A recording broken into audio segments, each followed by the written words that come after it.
Bonjour à tous, on se retrouve aujourd'hui pour une vidéo introductive à la physiologie. Nous allons voir ensemble premièrement ce qu'est l'homéostasie, puis nous verrons les boucles de rétrocontrôle par rapport à un point de consigne, avec le rétrocontrôle négatif puis le positif, et dans une dernière partie, nous verrons les boucles de rétrocontrôle hypothalamo-hypophysaire avec l'exemple des hormones thyroïdiennes. Premièrement, il faut savoir que le corps humain est soumis à de nombreuses pressions de la part du monde extérieur, à l'agression de la chaleur, du froid, à des aliments parfois acides ou encore à un défaut d'apport alimentaire. Le corps va aussi être soumis à des pressions venant de l'intérieur, c'est-à-dire du fonctionnement même de notre organisme. En effet, lorsque les muscles ou les cellules travaillent, il va y avoir une succession de réactions chimiques essentielles à la vie, mais qui produiront aussi des déchets. Et elles sont à l'origine de variations de certains paramètres de la vie qui peuvent devenir une menace pour le corps, comme par exemple une diminution du pH trop importante. Ainsi, on parle de métabolisme pour désigner l'ensemble des réactions chimiques qui se déroulent à l'intérieur d'un être vivant et qui lui permettent de se maintenir en vie, de se reproduire, de se développer et de répondre aux stimulations de son environnement. On introduit alors la notion d'homéostasie. L'homéostasie se définit comme la stabilisation des paramètres importants tels que la PaO2, le pH sanguin ou encore la température à une valeur optimale. Cette valeur optimale est aussi appelée valeur physiologique. Ici, vous pouvez voir quelques exemples de valeurs physiologiques importantes, mais elles ne sont pas à savoir pour le moment. L'homéostasie va alors être comme une balance modulée par l'environnement. D'un côté, le corps va avoir des entrées, comme les aliments, et de l'autre des sorties, comme les déchets issus du métabolisme. Le corps va alors détecter, intégrer et répondre pour maintenir un état d'équilibre stable. La physiologie est donc le fonctionnement normal du corps humain, à différencier de la physiopathologie qui est le fonctionnement déréglé entraînant, comme son nom l'indique, une pathologie. Nous allons illustrer le principe de l'homéostasie à travers des boucles de rétrocontrôle par rapport à un point de consigne. D'abord, nous allons parler des rétrocontrôles négatifs à travers l'exemple de la régulation de la glycémie. Tout d'abord, il faut savoir que le contrôle de la glycémie se fait par le pancréas. Le pancréas est une glande qui possède des groupes de cellules que l'on appelle les îlots de Langerhans. Ces îlots sont composés de deux types de cellules qui vont libérer des hormones qui vont être les médiateurs de l'homéostasie de la glycémie, en modulant l'activité des cellules de l'organisme car elles vont être libérées dans la circulation sanguine. On a d'une part les cellules de type bêta qui sécrètent de l'insuline, comme on peut le voir à droite du schéma. Elles vont détecter une augmentation de la glycémie suite à un repas par exemple.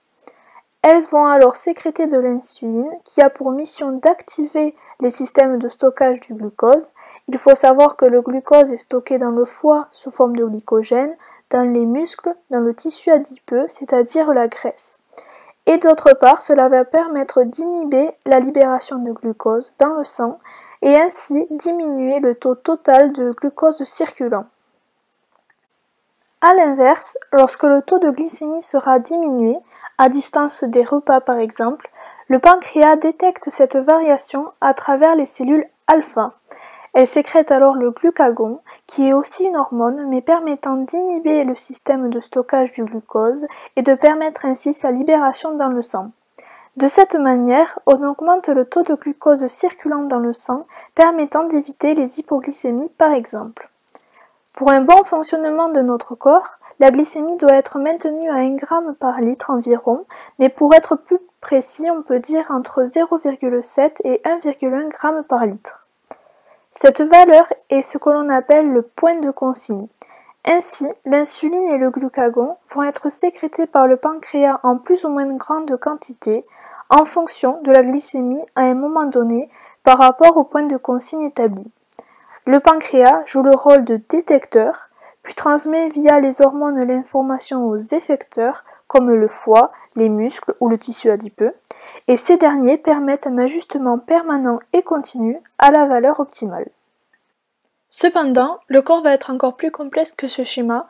En effet, il existe en plus des boucles d'ajustement complémentaires qui vont permettre au corps d'anticiper les variations physiologiques habituelles comme les hypo- ou hyperglycémies. Par exemple, tous les matins vers 11h30, on commence à avoir faim.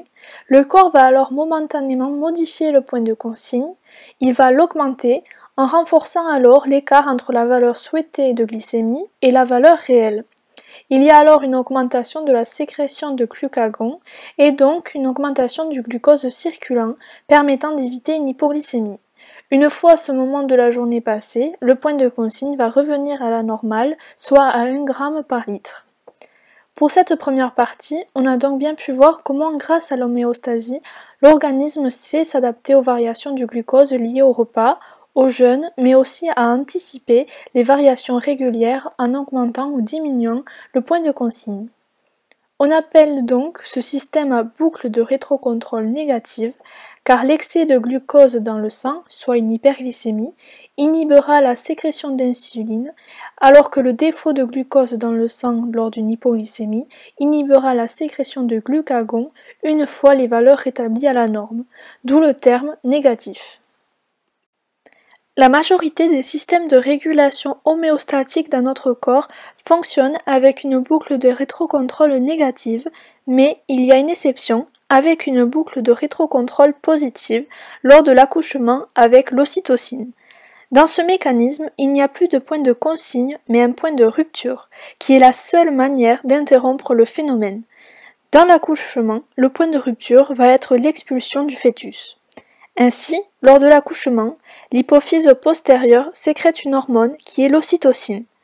L'ocytocine déclenche des contractions au niveau du muscle utérin, nommé le myomètre. Il y a alors un étirement du col utérin et des mécanorécepteurs vont le détecter et libérer à leur tour de l'ocytocine. Cette ocytocine libérée va alors de nouveau stimuler l'hypothalamus postérieur qui en réponse sécrète lui aussi de l'ocytocine qui va alors rejoindre le myomètre. Le phénomène va alors s'auto-amplifier jusqu'au point de rupture, comme un boom qui est l'expulsion du fœtus, et cela marque alors l'arrêt des contractions utérines. Maintenant, nous allons voir dans cette dernière partie les boucles de rétrocontrôle hypothalamo-hypophysaire qui vont permettre de réguler les sécrétions d'hormones dans le corps. Pour comprendre cette boucle de rétrocontrôle, il faut imaginer que celle-ci se fait en plusieurs étages, de haut en bas. Le premier étage, le plus haut, on retrouve une première glande, l'hypothalamus. C'est une structure cérébrale située sous le plancher du troisième ventricule qui va sécréter des libérines. Les libérines vont stimuler au deuxième étage une autre glande, l'hypophyse, que l'on peut aussi nommer glande pituitaire car elle est reliée à l'hypothalamus par la tige pituitaire. L'hypophyse va elle sécréter des stimulines. Ces stimulines vont, à travers la circulation sanguine, stimuler les différentes glandes de notre corps. Ces glandes ne sont pas directement régulées par un point de contrôle. On est donc ici au dernier étage du phénomène. Dans ce système, il va y avoir des boucles de rétrocontrôle sur plusieurs étages. Cela va permettre de réguler finement, à chaque instant, la quantité d'hormones que le corps nécessite. On va ainsi nommer 3 boucles de rétrocontrôle. Premièrement, on a la boucle de rétrocontrôle ultra courte, c'est la boucle de la libérine hypothalamique. Quand la libérine augmente, celle-ci inhibe sa propre sécrétion. Cette boucle est peu puissante. Ensuite, on a la boucle courte, à l'étage hypophysaire, la sécrétion de stimulines passe dans la circulation et revient au niveau de l'hypothalamus. S'il y a suffisamment d'hormones, cette boucle inhibe la libération hypothalamique. Cette boucle, elle, est moyennement puissante, voire faible. Enfin, on a la boucle longue. Lorsque l'hormone est sécrétée en quantité suffisante, elle va effectuer un rétrocontrôle sur l'hypophyse et l'hypothalamus. C'est la plus puissante des boucles. Nous allons illustrer ce mécanisme avec l'exemple de la régulation des hormones thyroïdiennes. Au premier étage, on retrouve l'hypothalamus qui, dans le cas de la glande thyroïdienne, libère une libérine nommée TRH. La TRH va au deuxième étage où elle stimule l'hypophyse, qui à son tour libère une stimuline nommée TSH. La TSH, circulant dans le sang, va alors aller jusqu'à la glande thyroïdienne qui constitue le dernier étage. Cela va la stimuler et elle va alors produire des hormones thyroïdiennes nommées T3 et T4. Ces hormones ont différentes fonctions comme la thermorégulation ou encore le catabolisme protidique. Lorsque les concentrations sanguines en T3 et T4 deviennent trop grandes, les boucles de rétrocontrôle se mettent en place. On va avoir une inhibition de la libération de la TRH par elle-même via la boucle ultra courte, puis par la TSH via la boucle courte. Et on va surtout avoir une inhibition de la TRH et la TSH par la boucle de rétrocontrôle longue. La boucle longue l'emporte sur la boucle courte qui elle-même l'emporte sur la boucle ultra courte. On peut ainsi dire que les hormones thyroïdiennes contrôlent leur propre sécrétion en inhibant la sécrétion des hormones qui les génèrent.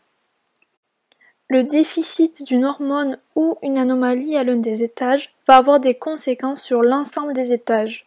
On peut l'illustrer avec différents cas de physiopathologie, toujours avec l'exemple des hormones thyroïdiennes. Dans un premier cas, on peut imaginer une ablation de la glande thyroïdienne. Si aucune substitution médicamenteuse n'est effectuée, il y aura l'absence de T3 et de T4. L'hypophyse et l'hypothalamus vont alors se mettre à sécréter en de très grandes quantités la TSH et la TRH dans le but de produire les hormones thyroïdiennes, ce qui n'est plus possible puisque l'organe n'est plus présent. Cette augmentation est d'autant plus importante car par l'absence de T3 et de T4, il n'y a plus de boucle de rétrocontrôle longue. Dans le second cas, on prend l'exemple d'une tumeur au niveau de la glande thyroïdienne. Celle-ci va sécréter en de très grandes quantités et de manière continue les hormones T3 et T4. Cette sécrétion ne dépend plus de la TRH ni de la TSH et ne peut plus être contrôlée. D'autre part, la présence en grande quantité de T3 et T4 va renforcer la boucle de rétrocontrôle longue, ce qui va être à l'origine de l'inhibition de la TSH et de la TRH qui se retrouvent alors en de très faibles quantités. Dans le troisième cas, si on prend une tumeur au niveau hypophysaire, on aura une très grande quantité de TSH, ce qui entraîne une grande stimulation de la glande thyroïdienne qui sécrète à son tour de grandes quantités de T3 et de T4. Les grandes quantités de T3 et de T4 entraînent par la suite une forte boucle de rétrocontrôle longue, dans le but d'inhiber alors la production puisque celle-ci est suffisante. Il va alors avoir une très grande diminution de la TRH libérée par l'hypothalamus. En temps normal, la baisse de la TRH devrait provoquer aussi la baisse de la TSH. Mais, avec la tumeur, la libération de la TSH est continue et indépendante de l'hypothalamus. On peut ainsi imaginer de nombreux cas de figure et en déduire ce qu'il se passera. J'espère que cette vidéo vous aura été utile. Si vous avez des questions, n'hésitez pas à les poser lors de la séance du TD qui vous sera proposée. Merci pour votre attention et bon courage à tous.